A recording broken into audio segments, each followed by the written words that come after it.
red, but has some yellow on it too. So, therefore, it can be both nutritious, healthy, I think it's gluten-free as well, but, you know, vegetarians and always. Don't worry, do not close the door on my face, because limited time, $60. This apple right here. And guess what? If you buy this one, I'll give you another one for free. I just gotta go pick it over at that tree real quick, but do not worry, I will do that right away. So, are you interested? I don't think so. No. Don't say you're not interested, okay? You just gotta be skeptical about things, okay? College kids always want to make their mind up right here, right now. But, limited time only, $45. Knocking it down 15, it's kind of like robbing me, but $45, I'll throw in another 2. I could just go to Walmart and get it for like 10. Okay, but Walmart's not gonna have this organic, nutritious. They say it's red. It's red. Most apples are red. It's red. But there's green apples as well. But green apples, those things are cheap. I'd sell you one of those for $15. I can go grab one of those off that tree as well. $15, okay? But this red apple, perfectly sized. I think I'm okay, but thank you. All right.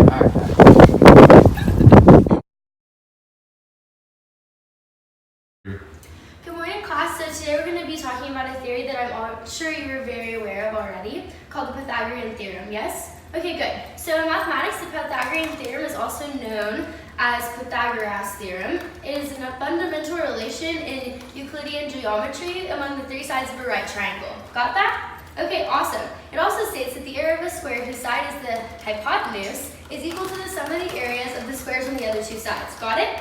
Great. This theorem can be written as an equation relating the lengths of sides A, B, and C, often called the Pythagorean equation, which is a squared plus b squared equals c squared. Got it? Awesome. Alright class, so now that we've talked about the Pythagorean theorem, we're going to jump into some Asian history. I'm sure you're all very aware of the Japanese Tokugawa period. Yeah? Okay, great. So I'll just give you a little rundown on things you probably already know, but just take notes. In early modern Japan, following this Sengoku period of warring states, central government had been largely reestablished by Oda and Toyotomi. You know these guys, right? Yeah, I'm sure you've learned about them before. That's awesome. Okay, so during this period and after the Battle of Sekirgira in 1600, central authority fell to the Tokugawa, who completed this process and received the title of shogun in 1603. All of these things will be on your test, but I'm sure you're already very aware of them, so we won't dive into that anymore. So in some parts of this country, particular smaller regions, samurai were more or less identical, since daimyos might be trained as samurai and samurai might act as local lords. This is a typical thing that we talk about in Asian history, so I know you already know it. Otherwise, the largely inflexible nature of this social stratification system unleashed disruptive forces over time. We'll stop there today, but remember that you have this test and your test over the theories on Friday.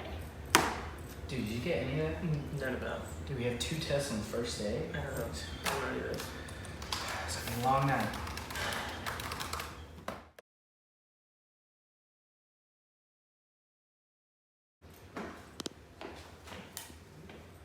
Attention passengers, this is your captain speaking. Please sit down, put your seatbelts on, close the cabinets.